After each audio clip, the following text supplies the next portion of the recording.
Welcome to the Second Reading Podcast from the University of Texas at Austin. The Republicans were in the Democratic Party because there was only one party. So I tell people on a regular basis, there is still a land of opportunity in America. It's called Texas. The problem is, these departures from the Constitution, they have become the norm. At what point must a female senator raise her hand or her voice to be recognized over the male colleagues in the room? And welcome back to the Second Reading Podcast. I'm Jim Henson, director of the Texas Politics Project at the University of Texas at Austin. Very happy to be joined today by a first-time guest. Bayliss Wagner is a politics reporter for the Austin American-Statesman. She's been writing extensively about some of the biggest developments in the legislature this session. And I wanted to check in with her on some of the subjects that I think she's been covering with a very keen eye. So thanks for being here, Bayliss. Thanks so much, Jim. Really happy to be here. You don't come to campus a lot, probably, right? Nope, not part of my beat, Not from here and not your beat. Actually, the last time I was on Speedway, it was the protests in April. So a lot less horse manure this time. Yeah, no horses today. Yeah. More comparatively boring. Yeah. Very manicured. Looks nice. So we're in that stage of the session where the nights are getting later. There's a lot more work to keep up with all the things that are going. So I appreciate you taking the time to be here. Let's dive in. The latest reporting you did that got my attention was a piece earlier this week on intraparty tensions in the Texas House, and I want to get to that. But before we get to that, let's start with the kind of newsier stuff. You have your latest story on the Austin American-Statesman site is on the abortion front. Last night, the Senate passed SB 1880. Tell us about the bill and kind of tell us what's going on with that. Yeah, so SB 2880 is considered the most wide-ranging abortion ban / abortion pill crackdown in the country. It's building on the mechanism that made SB 8 so novel and, successful, I guess, ahead of its time. SB 8 was a bill that allowed private citizens to sue people they suspected or people who were alleged of providing abortions illegally. And before 6 weeks at that time, now we have a near total ban. So what this does is it allows Texas private citizens or other private citizens to sue out-of-state abortion pill providers, distributors, manufacturers, prescribers, pretty much anyone who might have any hand, even people, even Venmo, PayPal, if they collect payments for those pills from Texans. It also has some interesting provisions on jurisprudence. So a state district court is not allowed to determine that it's unconstitutional. And a judge could be fined, if they are sued, $100,000 if they block the law ahead of it going into effect. So there was a lot of discussion about both the jurisprudence aspect and the fact that it'll further restrict abortion pills, which continue to flow into Texas. And what was the vote like on that? Because you had one Republican that didn't vote for it, and I think Senator Nichols was present not voting, right? I think that's right. Yeah. So it was party line. All Republicans voted for the bill, but Senator Nichols voted, abstained. I asked his office why that was. Haven't gotten a response yet. But he's kind of known as more of a moderate. Or at least he doesn't always vote with the party. Yeah, Senator Nichols was one of the votes in favor of the Paxton two counts of the Paxton impeachment. I would say, I think if you ask Senator Nichols if he was a moderate, he would probably say I'm not a moderate. Yeah. But I think he is known as somebody who is more independent-minded, particularly in the more recent versions of the Senate dominated by Dan Patrick, where independent-mindedness has not been as much in evidence. To understate the case, I think, a little bit. So what is this looking like in the House? What's your sense of from your reporting on what the prospects for the bill are in the House? So the bill has already gotten a hearing that happened on Friday, and it's being carried by Representative Jeff Leach, who is one of Speaker Burrows's right-hand men. It has the support of at least 38 House Republicans. So while it's expected to face a harder road than in the Senate, where it sort of breezed through, the fact that it's already been heard will probably be voted on soon. Now that the Senate version is passed through, the House is expected to swap the Senate's version for its version. It could come to the floor very, very easily. And I'm not hearing about Republicans being willing to oppose it. So I think I wouldn't discount the chances that it passes. Yeah, I mean, one of the interesting things about abortion politics, and this going back historically in the House, is that there's a tradition for a long time of House leadership. It's kind of a term of art, quote unquote, protecting members from hard votes. And abortion often fell into that bucket until, the more recent rightward shift in the House. Part of that is that public opinion is sort of divided on that among Republicans. Yeah. So we did polling in June of 2024. We asked a general question about Texas views on preventing access to abortion pills, which I think you've used before in some of your coverage. Overall, only 28% supported that ban. 62% were opposed. And interestingly, among Republicans, 41% opposed, 41% supported, 45% opposed. Yeah, and there was, if I wrote about those numbers, I remember something like 80% believed that there should be some kind of exception for rape, incest, and fatal fetal anomalies, none of which are present in the current iteration of the law, and none of which are contemplated by Republicans in leadership right now. Right, and so that's been kind of under the surface of this for a long time, I think, in terms of the way that this debate is unfolded and trying to figure out what's going to happen in the House, where, members have been a little bit harder to wrangle and the politics of this have been more complicated. And some data we're going to release next week, kind of a teaser alert, I guess. We have a few more questions about abortion. We ask our kind of standard question about whether Texans want abortion laws made more strict, less strict, leave them alone. This problem is still there. 38% of Republicans want stricter abortion laws, which is not a majority, but too many to ignore, right? And then when you break that down and look at it by ideology, among that 38% of Republicans that want stricter laws, predominantly strong Republicans and people that identify as on the far end of the conservative scale. That's really interesting, especially in the context of how last week there was a huge uproar from the hardline conservative bloc in the House about a bill that would have classified abortion as murder and allowed the state to go after and potentially jail or imprison women who have abortions. There's an uproar over the fact that it was pulled from a committee hearing. And leadership, including Representative Leach, have been really firm about we're not going to go after women. Lieutenant Governor Dan Patrick has. But a lot of Republicans were in the public comments ahead of the hearing saying we really think this should be illegal. So that's, there's a lot of room there. Right. And I think that it's, this has been an area where the rightward shift of the party, of the Republican caucus in the House in particular, is really going to become evident because they've reached a threshold. I don't know exactly what we should consider the number to be, where the conventional wisdom of a decade ago doesn't really hold in terms of the idea that people at the end of the day would rather not vote on laws like that. And I think that's probably still true of most of the Republican members. But one of the reasons that they'd rather not vote is because when they have to vote, they know what direction they have to vote on because of the primary dynamics. Let's talk about the other shoe in the abortion fight, and that is SB 31, which you've also covered extensively. Tell us about that bill and where that is. So that was a really interesting one. So the bill was filed also by Senator. So both of these bills come from Senator Hughes, who's known as the author of SB 8, very, very anti-abortion. SB 31 comes from reports that women have died after doctors delayed or denied abortion care when they were in really serious health conditions like experiencing sepsis or already miscarrying and losing blood.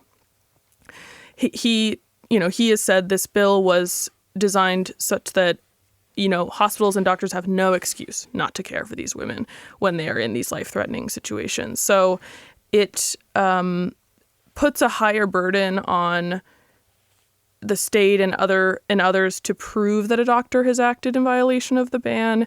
It makes clear that, there are certain conditions which doctors can treat. It also says a woman doesn't need to have imminent death. It can be a condition that would cause a risk of death down the line. And also has an education component. Pro-life, anti-abortion, whatever you want to say, groups are really, really supportive of it. It was interestingly opposed by some pro-abortion rights groups over a clause that would have potentially invoked an 1857 abortion ban that Texas has. So they fixed that by saying this bill doesn't revive or reject the 1857 ban, and also saying this bill can't, doesn't, like, Texas will not go after women who get abortions, just the people who help them. But that also came up in the debate on the bill we were just talking about, and was kind of moved aside in that debate by the bill author, right? Yes, and as I understood it. That was really interesting. Well, yeah, so Senator Nathan Johnson, noted that this bill explicitly gives Attorney General Ken Paxton the power to enforce the 1857 ban along with the other bans through civil lawsuits. And he said, would you consider, putting a clause in there that says we're not trying to revive the 1857 ban? And Hughes said, no, this isn't that other bill. So I think, Republicans feel that this law is already active. But Hughes later also vehemently denied that it would be used to go after women. He said, that's false. I don't know what you're doing with that. Maybe it's to raise money. So it's a different bill. I mean, it'll do a lot of the things that the pro-abortion rights groups were worried SB 31 would have done if it revived the 1857 law. So it's all complicated. Well, I mean, but let's unpack that complication a little bit, because I think that's what I really wanted to go with that in terms of your reporting, because I know you've been talking to a lot of different groups here. So you've done a pretty good nuanced job, I think, of pointing out these tensions that kind of came up in your comments a moment ago about the fact that on one hand, there are a lot of pro-choice groups, abortion rights groups that desperately wanted these clarifications in 31, but that coalition was very hard to keep together, it seems to me. Yeah, it's interesting. The split was between... Or maybe not. I guess that's what I should put that in a question, as in the form of a question. Yeah, it seemed like... So Democrats were really big on getting these clarifications, and they've been talking about it for a long time. It's more the activists, I guess, who are generally aligned with Democrats, who then found themselves on the opposite side. They said they weren't involved in the process of drafting SB 31. They were really upset about that.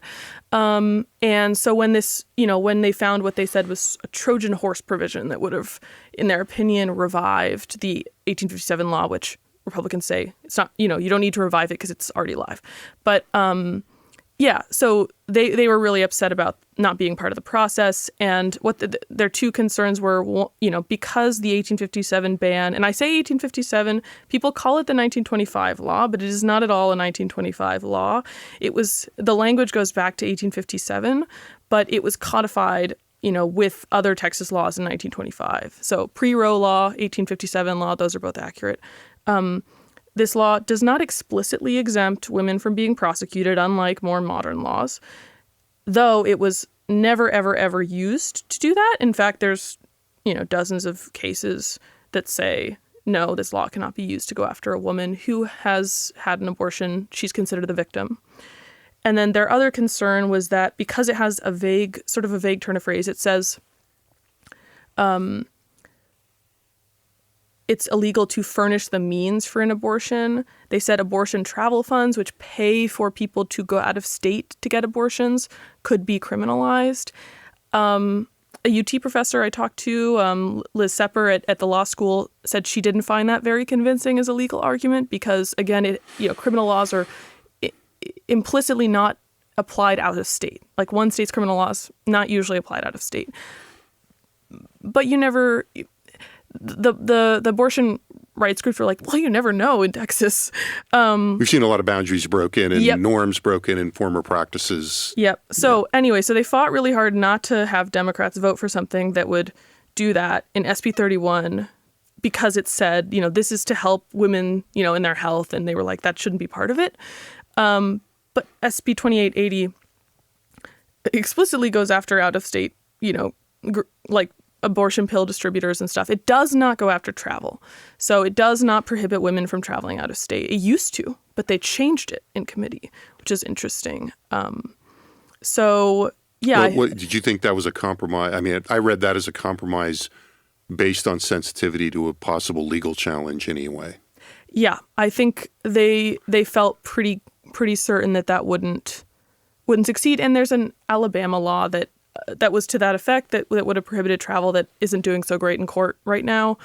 And even, there was a Republican, so the Texas GOP is known to be more, in some ways more far right than some of the lawmakers. They tend to be the real grassroots activists. During their convention last summer, they had this whole discussion where they were like, I don't think we should even make it a priority to ban travel because that seems unconstitutional.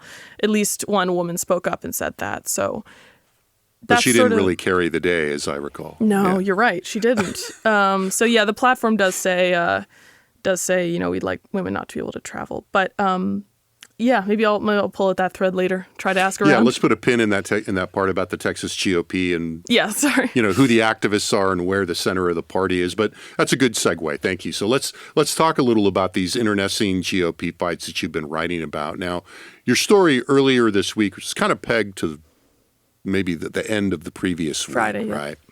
And that peg was efforts by members on the right end of the House GOP caucus to kill Democratic bills on the local and consent calendar, which then led to Democrats doing the same thing to Republican bills. But in the House was, a big deal because the local and consent calendar is normally the place where things are easy. That's the whole purpose of the calendar, frankly, in a lot of ways. So talk a little bit about that story and kind of what you found out in reporting that. Yeah, so the symbolism of the local and consent calendar going down it can't be mistaken, right? It is the uncontroversial bills that were then became controversial. And I think it's indicative of a broader sort of polarization that we're seeing. And so there are a lot of different conflicts about this. What it really shows is that there's, the House leadership, Speaker Burrows, his team, what are considered the more establishment Republicans, though, in other states, that wouldn't necessarily be the label for them. They're all very conservative. And then there's the hardline bloc. And so the hardline bloc feels that leadership isn't doing enough to bring, their priorities to the floor, and they're upset that Democrats have really any say in this chamber. What they say is that Democrats, not a single Democratic bill, no matter whether it's naming a road, helping to curb the overpopulation of deer, should hit the floor before any Republican bill. But as we know, that's not how the Texas House works. Republicans don't have a supermajority. Democrats have leverage, and they've been using it. They can block constitutional amendments from passing. They need 2/3. And they have a big say in the speaker's race.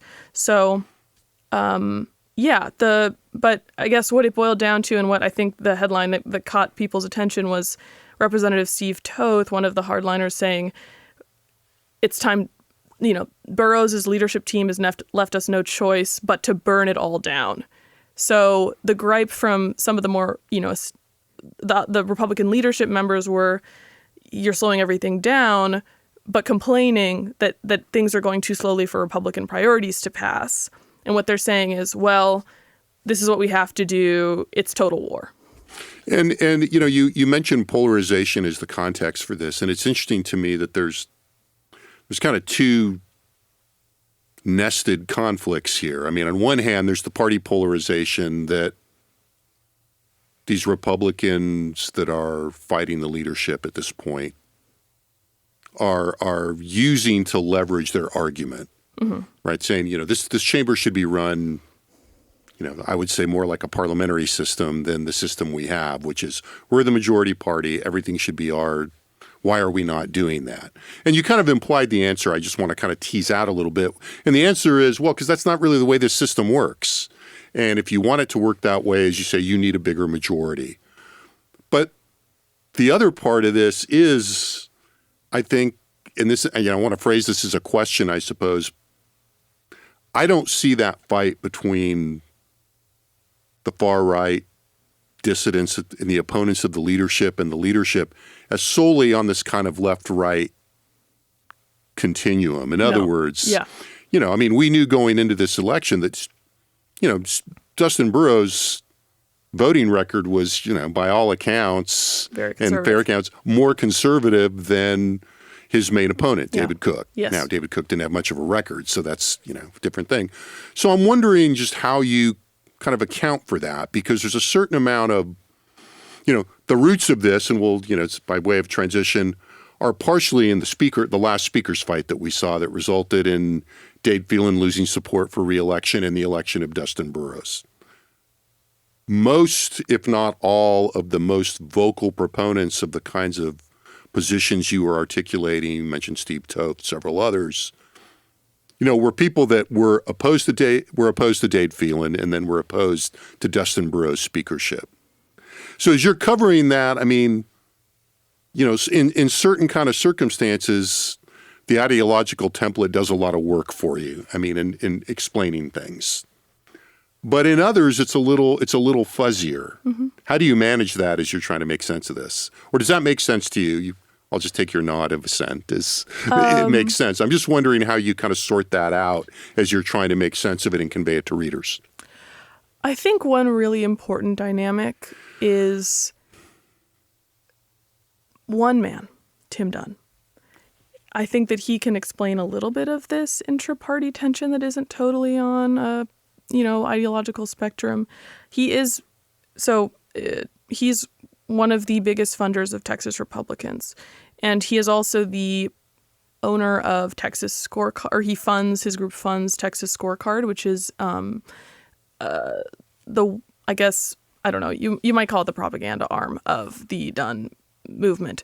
And it tends to be those people who are funded by Dunn and Dunn's groups, and also Ferris Wilks. Both of them are pastors. Both of them are pretty explicitly, follow Christian nationalist ideology and saying, Texas should be, we're a Christian nation, our laws should reflect that. Right. A lot of those people tend to be aligned, and they tend to have views, for example, that the Texas Ethics Commission is totally corrupt. Right. Where does that come from? Look at how Michael Quinn Sullivan, the head of Texas Scorecard, was fined by the Ethics Commission for not registering as a lobbyist, sued, is still in a legal battle. I guess sometimes I see that as being part of the dynamic. There's also a sort of a new guard, old guard. A lot of these members are newer. 1 or 2 sessions, for example. Briscoe Cain, he's one of the more senior members, but he's still not, a super long-standing member, who see, I guess some of their critics would say they just don't understand how things work. They're just too new. They don't see why it's important to bring Democrats into the conversation every once in a while. But they're also sort of a burn it all down Trump style. There's another dynamic with Trump. I guess how would you explain it? Those are some of the things I think about. Yeah, no, it was an honest question in the sense that I think a lot goes into that. I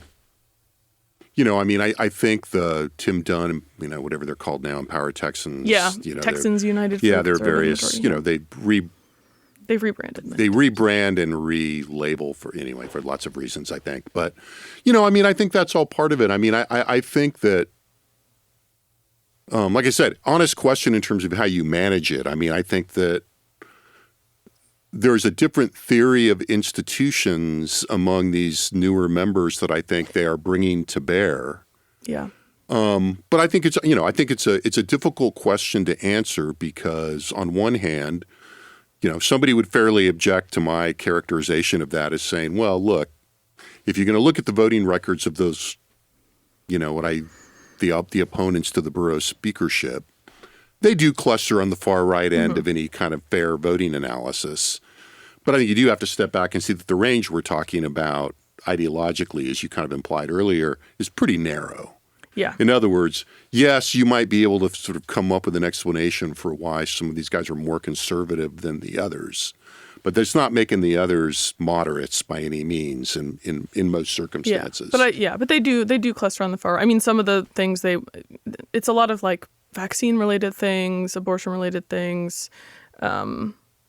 But yeah, not all of it. Yeah, it's almost about, I mean, that's an interesting point. It's almost about, agenda more than, in some cases, where they really want to spend time as opposed to whether everybody's positions, if you could somehow sum them up. Yeah, and if I could segue, I mean, I think I know we're planning to talk about this exchange between Representative Brian Harrison and Representative Jeff Leach.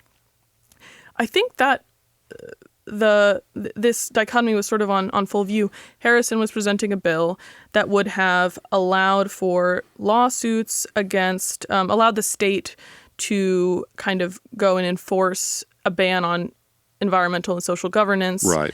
And a Democrat, Representative Ann Johnson, went off on him and said this would bring the state of Texas into every boardroom. It's not conservative. And as a Democrat, I'm doing more to protect the interests of corporations than you right now.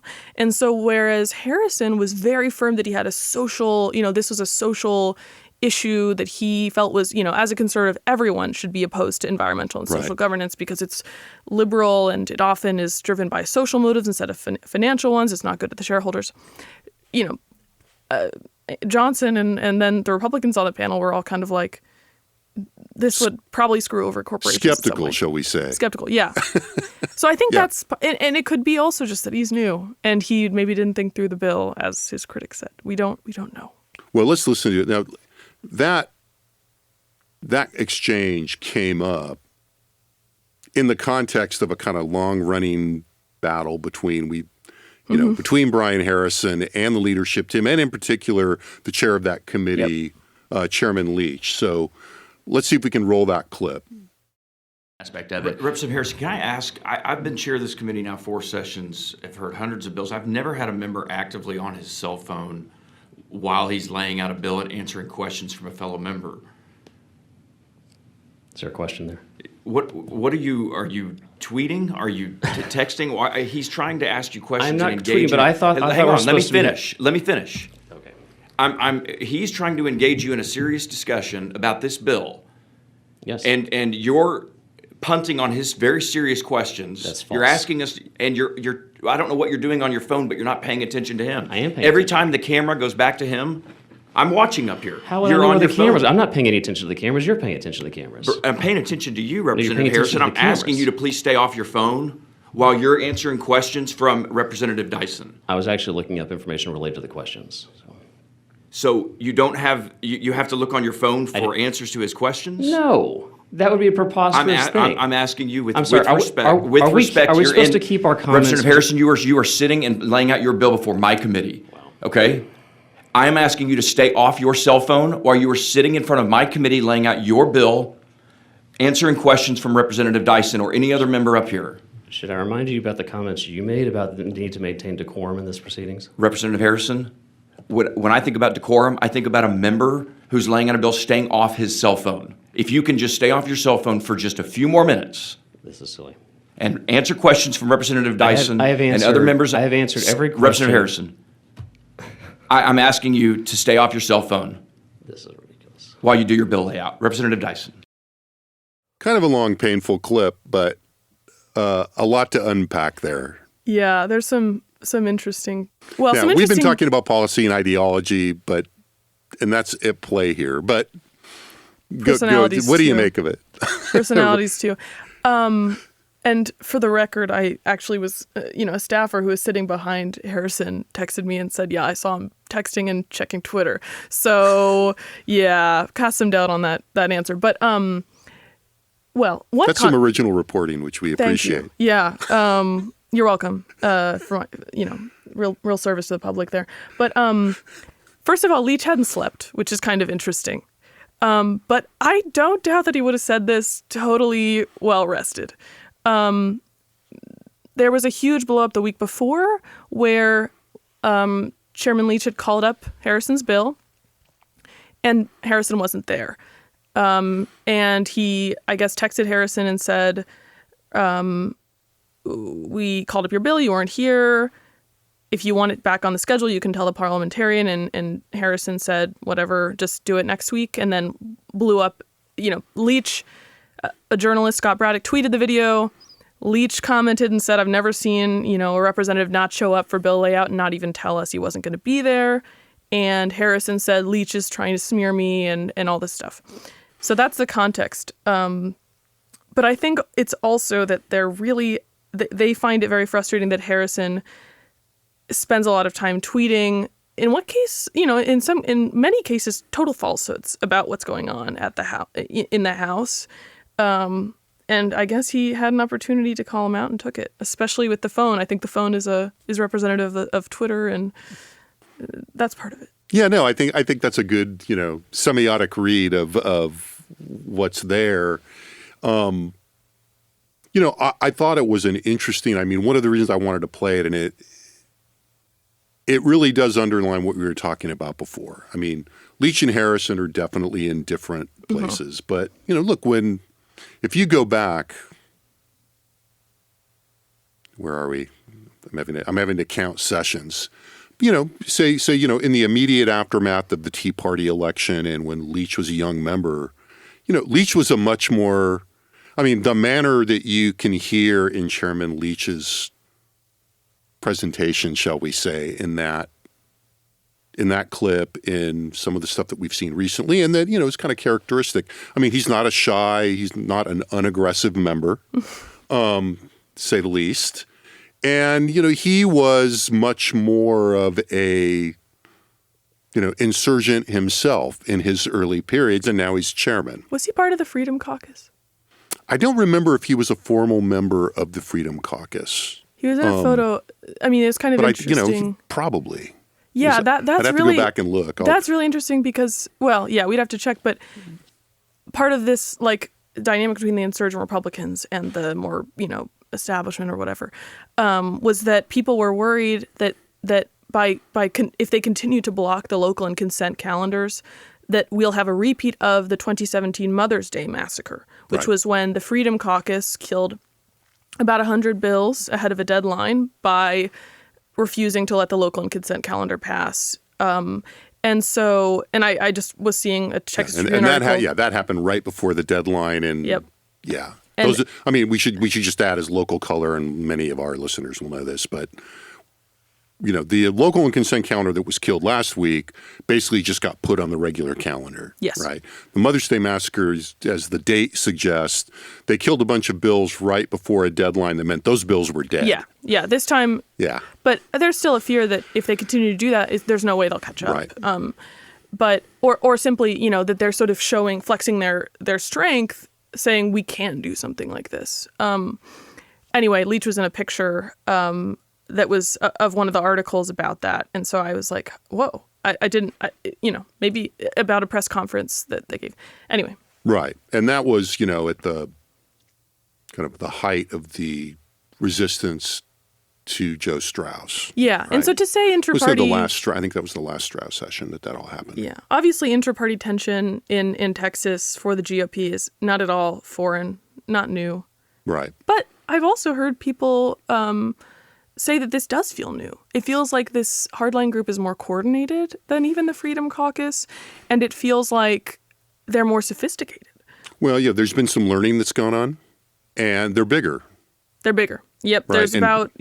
There's about at least 13 members, sometimes as many as 20, depending on. Yeah, and bigger makes a difference. Yeah. Right. I think and I think it's whoever I think that observation is a good one, that they've learned more.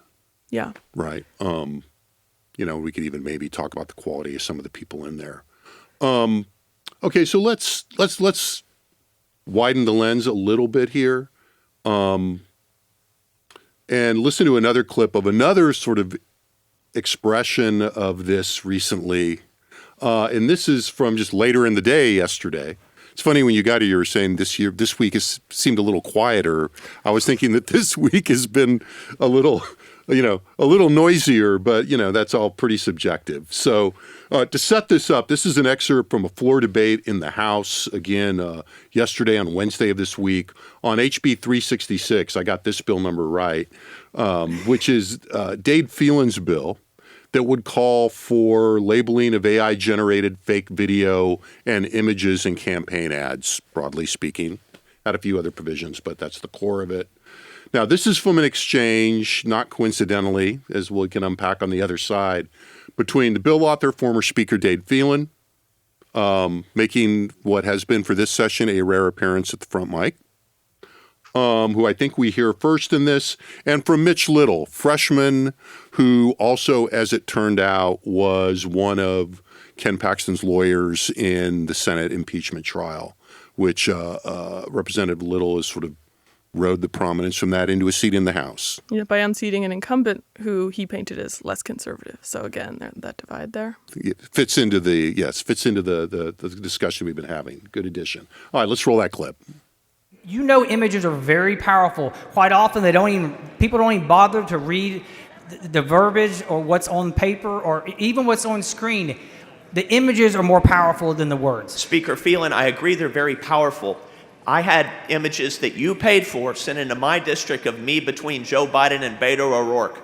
And the question is, why is it okay for you to do it and it's not okay for the people out there to do it? What makes sense about that?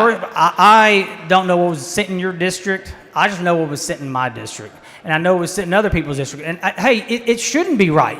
And again, this is the beginning, I think, of a new era in ethics where the voters need to know what is real and what is not. This AI technology gets better every single day. It gets more inexpensive, more reasonably every single day. It's going to become the norm. And quite frankly, my voters, again, if they can't tell that my opponent was endorsed by Donald Trump, which is a very valuable endorsement in our primary politics, when they don't even believe that, that's pretty eye-opening. Speaker Phelan, it seems like you want a new era because you found out that when you live by the sword, you die by the sword. Well, I didn't die by the sword.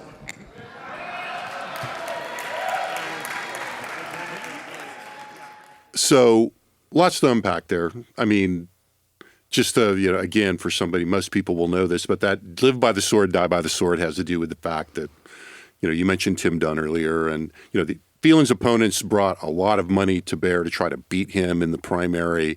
He barely escaped that primary, but didn't escape with the speakership. Yep. And so that's really and you also hear that smattering of hooting and applause in response I think really illustrates the more emotive level, if you will, of the kind of things we're talking about here. Well, and a lot of Democrats were clapping. I mean, some of them at least. And well, Joe Moody was standing behind him clapping. Yeah. So that's really interesting too. And Democrats then voted. I think every Democrat voted in favor of Phelan's bill, which we should note would give up to a year in prison, in jail for violating it, for not disclosing when you use deep fakes or anything like that. It's not true. There's been a lot of the grassroots Twitter people saying it bans political memes. It does not. It's simply if you're a candidate or a PAC and you pay for an AI fake thing, you have to disclose it's fake and disclose it's a political ad. Yeah, I would also urge, just in the interest of, good public education, a lot of those issues came up. I mean, in that debate on the floor, came up in committee, but was raised by a lot of the opponents of the bill. You can find that on the internet in the House archive, and I think this clip is also it might be on the Texas Impact site too. So I would urge people to go and look at the broader debate, given all that. But one of the reasons I thought that fit into this discussion is because both Phelan and Little are convenient stand-ins for this kind of insider-outsider conflict that I think is also underlying this division. And that brings up another thing. When you're talking about sort of the spectrum on which this division exists, part of it is also explained by the impeachment last year. And so Little and Phelan, Little versus Phelan, you don't get, more symbolic than that of the impeachment. So a lot of the primary challenges, including the challenge against Phelan, were the challengers talked a lot about how the fake Republicans, rhinos, whatever you want to call them, voted to impeach the most conservative attorney general Texas has ever seen. And so that also has absolutely remained when you see where people split. It's, some of the Republicans who are newer and, weren't here to vote to impeach Phelan or didn't vote to impeach Paxton. And some of the ones who did vote to impeach Paxton based on, send him to a Senate trial based on the evidence that they saw. And that conflict, it just kind of, or the conflict over the attorney general pops up in all of these places. I mean, you were mentioning when we were talking about the abortion debate, the enforcement powers given to the attorney general. Yep. And then the Senate is definitely more in favor. I mean, the Senate has a closer relationship with him because they voted to acquit him. Paxton has remained pretty frustrated with most of the House who voted to impeach him. I think frustrated probably is a kind word. As someone said about me not that long ago, kind of sarcastic, gift for understatement. What else are you following right now that interests you before we shift gear and close out a little bit? Well, I'm following kind of how the Democrats are thinking about their power and the ways they can use it this session. Again, they're still outnumbered, but they were trying to block some. They successfully delayed a few constitutional amendments that Republicans want to pass related to property taxes and exemptions for that generally. And so they kind of cracked on that earlier this week. They had 8 Democrats go over, and then a few more broke, and now the dam's open. So I want to dig into sort of what happened there. But what I'm really interested in, that was something I couldn't quite get to in the other story, was, and this is just interesting to me as someone who actually is new, this is my first session, is how the Texas Legislature is actually pretty different from Congress in the way that it functions and in the partisan tension that you see. So it seems like, I mean, when you're on the floor, so journalists thankfully still get to sit on the floor and, be there with the lawmakers, which even staffers aren't allowed to do. In the Senate, we have to sit in the gallery. But what you see someone like Ann Johnson, or even, a lot of the Democratic members patting the Republicans on the back, Christian Manuel or Venton Jones. And you see a lot of that camaraderie. You see them, they have inside jokes. They know each other's families. And I mean, Democrats spoke in favor of Phelan's bill here. Christian Manuel gave a very impassioned speech about how heart-wrenching it was to see Phelan's wife face threats, and Phelan face threats during that primary from people who were misinformed, he felt, about what was going on. And there's a lot of bills that are Democrats, Republicans are co-signed on, primarily on local and consent, but, and so that's just an interesting dynamic. They pass, right now they're passing like 100 bills a day in some of the chambers, sometimes less, sometimes more, but you can see that Congress, you look up Congress right now, they've passed 5 bills. It seems like 2 of them are actually meaty. The other ones are like urging someone to do something. Yeah. Kind of like, so. More like resolutions. One is Senator Ted Cruz's Take It Down Act, also about deepfakes. I don't remember what the other one was.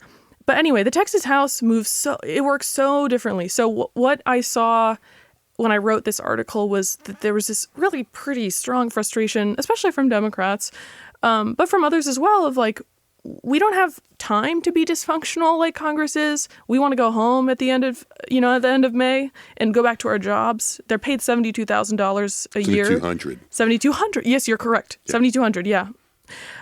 They have a per diem. I think some of them would kill for $72,000 at this point. Oh yeah.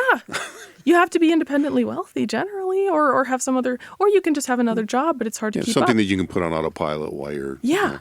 So anyway, I just thought that was really interesting. I think it's something that not everyone realizes about the Texas Legislature. They come out with some really, really partisan laws. Everyone, and this is what, one Democrat said to me, everyone goes back in their partisan corners when we have big legislation. We vote, based on our party. But in between, there's actually a lot of camaraderie and working together. that goes on.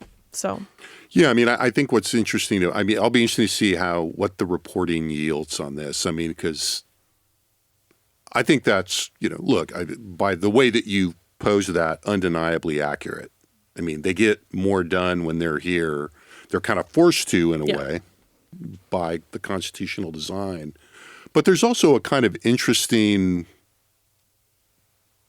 nostalgia, I think, around people's views that, the Texas Legislature is just very different than the national legislature. We don't want to be like Congress. We don't want to be like Washington, D.C. But there's a certain amount of idealization that goes on there that fascinates me, right? Because on one hand, as I say, clearly there's something accurate about the two characterizations of the two chambers and where they are right now. But that hasn't really prevented the output of the legislature, particularly in the last 20 years, from being clearly indicative of who's in charge. Yep. Right. And if you go back to when people were, the high point of this nostalgia this will almost certainly come up when you talk to people, I suspect, was kind of the interim between the shift from Democratic one-party rule to Republican one-party rule. So when people talk about the golden age of Texas politics, they're talking about George W. Bush in the governorship as a Republican, Pete Laney as a Democratic Speaker of the House, Bob Bullock as a conservative Democrat, not unlike Laney, running the Senate. And I think what it really underlines is that, the consistency across all of that is that you govern Texas from the center right. Yeah. Even when Democrats were running the place. Yeah. Right? And so unpacking all of that in terms of how the debates that are going on now, I think is very difficult. And I think it's one of the things that's really interesting about people listen to the podcast have kind of gone on about this a little, but there's an argument that's going on among the borough's opponents right now, which is taking place under the mantle of reform. Yeah. They're not saying we want a stronger, more parliamentary style system where the majority party gets what they want and the minority party shuts up and waits their turn, right? They're saying we want this to run differently in a more transparent, more consistently in a way that is more consistent with who owns the majority. Yep. And it's almost like abandoning that nostalgic vision. Yeah. And that's an interesting animating force in this discussion, particularly given the design of constitutional government in Texas. I mean, it's not an accident that the legislature only meets for 140 days every other year, and that, as you were, noting, and that the legislators don't get paid very much. They're not supposed to be, in the classic conception, professional politicians. All of these things are intended for the legislature to do very little. Yep. And the argument being made by the reformers in many ways, and you kind of bumped up against this earlier, is that, one of the things that's wrong about the way that needs to be reformed is that the House does not move decisively and does not pass enough of the good stuff. The legislature is designed to pass as little as possible and to do as little as possible. Which is a conservative thing in and of itself. So there's an interesting kind of tension there in this discussion that's going on. Yeah, and there's a debate among Democrats whether they should be pushing back more, whether they should be also more partisan in the way that they reject, some Democrats really wanted to keep blocking those constitutional amendments until they got more concessions. So there's like a debate between sort of the progressive Democrats and the more, I guess, pragmatic, maybe, less progressive Democrats. Yeah, the Democrats have their own kind of, there's the same kind of issue that we were talking about earlier with Republicans with Democrats, is that sometimes there's a reinforcing cleavage between cooperation versus conflict and moderation versus more progressive. Yes. But not always. Yeah. because, I would argue that some of the Democrats that have learned how to work with leadership and work around it are very progressive. Are very progressive Democrats. I mean, in terms of just pure ideology. Yeah. But those are the kinds of things that you wind up, they're difficult to unpack, and I think they're difficult to unpack for a public audience. Yeah. You and I can sit here and split hairs about this, because we're, looking at clips that both of us have already seen because we were watching them. That's not what your readership is necessarily doing, which is a clumsy transition point, which is, let's talk a little bit about your job for just a few minutes. So, Statesman was recently sold by Gannett to the Hearst papers. Can you tell the difference? Oh, yeah. Talk about that a little bit, if you would. So, Gannett has a very different model from Hearst. It's much bigger, and its business model tends to be basically making newspapers as lean as possible, cutting staff, selling a lot of advertising, and in a lot of cases, the papers they buy, like, some of the papers they buy just becomes essentially ghost papers where they're running USA Today content that's national, and they have maybe one reporter. Hearst has sort of said, we think that we want to focus on, investing in the newsroom, having more reporters there, being really ambitious about the reporting we do. Also, their portfolio is larger. Hearst owns like ESPN and some other sites, so they don't make all their money on newspapers. And so they've said they'll invest more. We'll see how that goes. But so far, we're getting our first raise in I don't think under Gannett we had any raises. This is going to be the whole newsroom gets a raise in around May, and there's annual raises at Hearst. Gannett not so much. Never did that, and they especially said we're not even giving individual raises while we were negotiating, while the union was negotiating a contract. So that's one way you can see it. The way their website is designed is different. They have our website right now has a lot of videos and a lot of ads. Their websites are a little more, it's subscriber only, but there are fewer ads. So we've talked about. So you talked about the difference in the corporate ownership.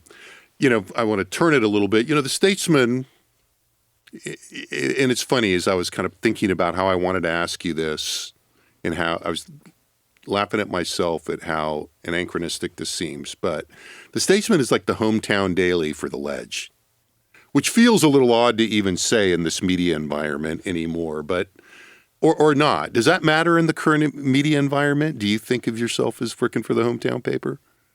Of the Lege? Yeah. No, it feels really more like our audience is the people who live in Austin. Some of them definitely work for the Lege or are involved. But it doesn't.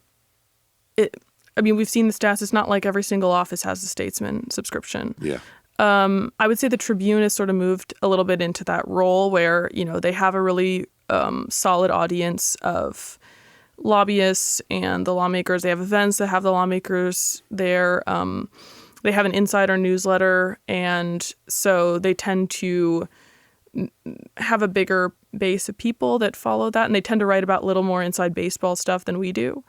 That's perfect. It's interesting. I was wondering about how you parse that. So, what are your expectation of your readers?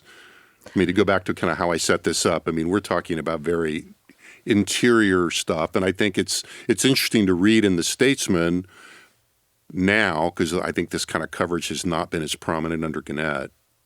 Pretty nuanced coverage. Some of your colleagues are writing very nuanced coverage of this. But what are your expectations? How do you expect your readers to understand that? How much of it you feel a pretty strong burden to explain this stuff? Very strong burden to explain. Well, and it's also like how I see them as I see every story as will this impact my readers in a material way where they can understand what this means? The local and consent calendar is actually a pretty concrete impact. One of the bills, again, about deer overpopulation, if those bills are delayed, then you can see the impact of that. And also you can see the impact of how it impacts how the House operates in general, which impacts how many laws get passed, which impacts how many laws from Democrats get passed. Obviously, Austin has Democrats, all that stuff. So I tend to ask that question. I think every reporter, I've written about SB 2880 and SB 31. I wrote about those 2 abortion law bills many times, and each time I re-summarize what's in it, because you can never, especially in the digital age, you cannot assume someone's read the print edition 2 weeks ago when you also kind of explain the whole bill. Right. But you also, you structure the stories, so the new stuff's at the top. It's a hard question. It's one I'm still learning, but generally because I myself am sort of new to the lege, if I think that, like, I feel like I have a better perspective on what matters to someone who isn't a total insider. You're also on the, and again, this is an old guy question. You're on the young side, earlier generation of the Capitol Press Corps, per your explanation a moment ago. There's still a lot of the kind of veterans going there. Do you think there's a significant difference between how the younger cohort, call them generation, if you will, views covering the lege and politics in Texas, and how the older generations of reporters approach it? And what I have in mind to some degree, and look, everybody's had to adjust to this, is, how integrated social media is as part of the game. And that's not just the game of coverage. We just saw a clip in which obviously Leach was leaning on Brian Harrison for his kind of Twitter-driven persona and his use of Twitter. I'm reminded Abby Livingston, who used to cover D.C. politics for the Tribune, is now at Puck, was on one of the Puck podcasts a few months ago. And, and it's kind of a side point, made this distinction between members who are elected and then go and understand their job is to legislate and represent, and members who are elected who feel like their job is to go and build a social media following and convey their positions and their brand on Twitter. Yep. I think it's gotten a little less prominent recently since Twitter became X and social media is fragmented, but there's definitely a kind of generational divide in how people view all that. But is there, do you see a difference? Interestingly, I'd say on social media, you don't have as much of that divide. Some of the more veteran reporters, like Scott Braddock, for example, no one tweets more than Scott Braddock. He's built, he has 50,000 followers or something. And Jeremy Wallace at the Houston Chronicle, they have really, he likes to tweet. He makes TikToks. I should get on Jeremy Wallace's level. And he's I don't know how old he is, but he's definitely probably twice my age, maybe a little less. Don't he's pretty Jeremy, old. If you're listening to this. But I'm just hoping that gets back to him. Yeah, good. Yeah, excellent. I don't think social media is really the divide. One thing I see is that the younger reporters, especially the Tribune, I've also found myself interested in this, have a close eye on who's on the Christian nationalism thing a little bit more, whereas maybe the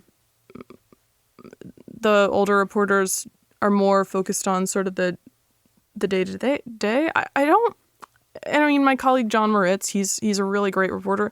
He's very good at also making, the dynamics of what goes on very accessible to readers. I don't see a huge difference, I guess, is what I'd say. I really actually don't. I think we all work together really well. We're all good friends. I learned so much from John. And y'all spend a lot of time together. Yeah. Right? Especially during session. Oh, yeah. So I haven't really seen a huge divide in that sense. No, that's a good answer. And overall, it's a pretty young press corps when you think about it. Yeah, it's a little younger now, I think, than it's been in a while. We're in one of those phases. It kind of, anything else I should have asked you that I didn't? I love asking reporters that. Yeah, that's our question.